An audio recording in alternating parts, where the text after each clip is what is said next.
ناظرین السلام علیکم ورحمۃ اللہ وبرکاتہ۔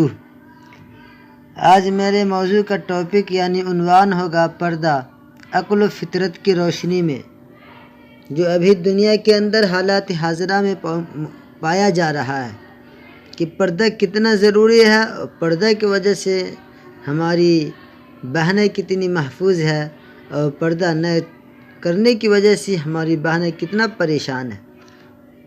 اور پردہ کسی بھی ایجوکیشن، کسی بھی پڑھائی کی دنیا میں حائل نہیں بنتی ہے۔ آئیے ہم بیان کریں گے قرآن حدیث کی روشنی میں۔ الحمدللہ وکفی وسلام علی عبادہ الذین اصطفی، اما بعد، اعوذ باللہ من الشیطان الرجیم، بسم اللہ الرحمن الرحیم۔ یا ایہا النبی قل لازواجک وبناتک ونساء المؤمنین یدنین علیہن من جلابیبہن ذالک ادنی ان یعرفن فلا یؤذین وکان اللہ غفورا رحیما۔ یہ سورہ احزاب آیت نمبر 59 کی آیت ہے۔ یہ سورہ احزاب آیت نمبر 59۔ اس آیت کے اندر اللہ جل شانہ و عم نوالہ فرماتا ہے، اے نبی، تم اپنی بیویوں، اپنی بیٹیوں اور مسلمان کی عورتوں سے کہہ دو کہ وہ اپنی چادریں اپنے منہ کے اوپر جھکا لیا کرے، یعنی لٹکا لیا کرے، ڈال لیا کرے۔ اس طریقے میں اس بات کی زیادہ توقع ہے کہ وہ پہچان لی جائیں گی تو ان کو ستایا نہیں جائے گا۔ وَكَانَ اللَّهُ غَفُورًا رَحِيمًا، اور اللہ بہت بخشنے والا، بڑا مہربان ہے۔ اسلام کے معاشرتی قوانین پر جو اعتراضات کیے جاتے ہیں، ان میں ایک مشہور اعتراض پردہ سے متعلق ہے۔ کہا جاتا ہے کہ اسلام میں عورتوں کو پردہ کا حکم دے کر ان کے ساتھ ظلم و ناانصافی کی گئی ہے، اور ان سے ان کی ترقی میں رکاوٹ پیدا کی جاتی ہے۔ اس اعتراض کی حقیقت کو سمجھنے کے لیے چند نکات پر غور و فکر کرنے کی ضرورت ہے۔ نمبر 1، کیا پردہ کا حکم صرف عورتوں کے لیے ہے؟ نمبر 2، کیا پردہ کا مقصد عورتوں کی اہانت، تذلیل ہے، یا ان سے ان کی حفاظت کا مقصود ہے؟ نمبر 3، تیسرے نمبر پہ، کیا پردہ عورتوں کی ترقی میں رکاوٹ ہے اور زندگی کی دوڑ میں ان کے لیے مواقع کو کم کر دیتا ہے؟ نہیں، پردہ کا حکم مردوں کے لیے بھی ہے۔ سوال کا جواب یہ ہے کہ اول تو پردہ کا حکم صرف عورتوں کے لیے نہیں ہے، دوسرے تمام عورتوں کو پردے کے سلسلے میں مساوی احکام نہیں دیے گئے ہیں۔ حقیقت یہ ہے کہ پردہ کا حکم مردوں کے لیے بھی ہے۔ مردوں کے حکم میں لازمی حکم یہ ہے کہ ناف سے لے کر ٹخنا تک کا حصہ چھپایا جائے، چنانچہ فقہا نے بھی اس کو واجب قرار دیا ہے۔ تو یہ مردوں کے لیے ستر کا لازمی حکم ہے، یعنی مرد کا حصہ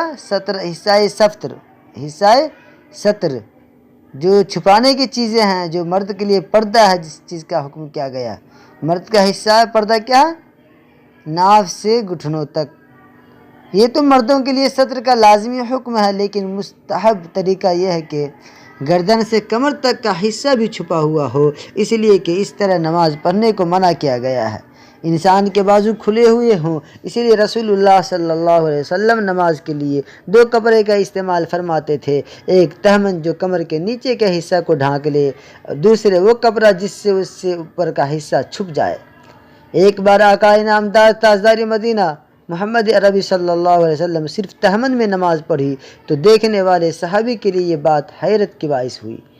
آپ صلی اللہ علیہ وسلم نے ان کا احتجاج دور کرنے کے لیے فرمایا، کیا میری امت کے تمام لوگوں کے پاس 2 چادریں ہوگی؟ یہ حدیث مسند احمد کے اندر آئی ہے۔ تو یہ مقصد یہ تھا کہ امت میں ایسے غریب افراد بھی ہو سکتے ہیں جن کو 2 چادر میسر نہ ہو، ان کے پاس ایک ہی چادر ہو۔ ایسی صورت میں وہ نماز سے محروم نہ ہو جائے۔ اس سے معلوم ہوا کہ عام طور پر کمر سے نیچے اور کمر سے اوپر دونوں حصے چھپائے جاتے تھے۔ عربوں کا جبہ اسی روایت کا تسلسل ہے جس کو مرد استعمال کرتے ہیں، اور جو گردن سے پاؤں تک پورے جسم پر ہوتا ہے۔ اسی طرح مردوں کے لباس میں کسی ایسی چیز کو بھی شامل رکھا گیا ہے جو سر کے چھپانے والی ہو، جیسے ٹوپی یا عمامہ، مگر یہ استحباب کے درجہ میں ہے، ضروری نہیں۔ عمدۃ القاری کے اندر یہ روایت آئی ہے۔ اب آگے ہم گفتگو کرتے ہیں عورتوں کے لیے پردہ کا علیحدہ حکم ہے، اور اس میں پردہ کی زیادہ رعایت ملحوظ رکھی گئی ہے، جس کی تفصیل آپ کے سامنے رکھوں گا۔ آپ پہلے یوں رکھیے نگاہ کہ جب تم میں سے کوئی،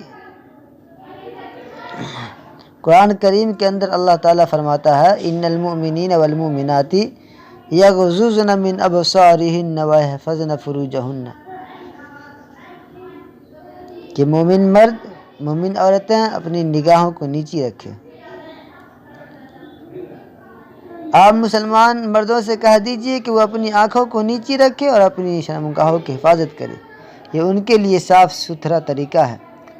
وہ جو کچھ کرتے ہیں یقیناً اللہ کو ان سب کی خبر ہے۔ اور مسلمان عورتوں سے کہہ دیجئے کہ وہ بھی اپنی نظر نیچے رکھے، اپنی شرمگاہوں کی حفاظت کرے، اپنی زیبائش آرائش کو ظاہر نہ کرے سوائے اس کے جو کھلا رہتا ہے، اور اپنے گریبانوں پر دوپٹے ڈال لیا کرے۔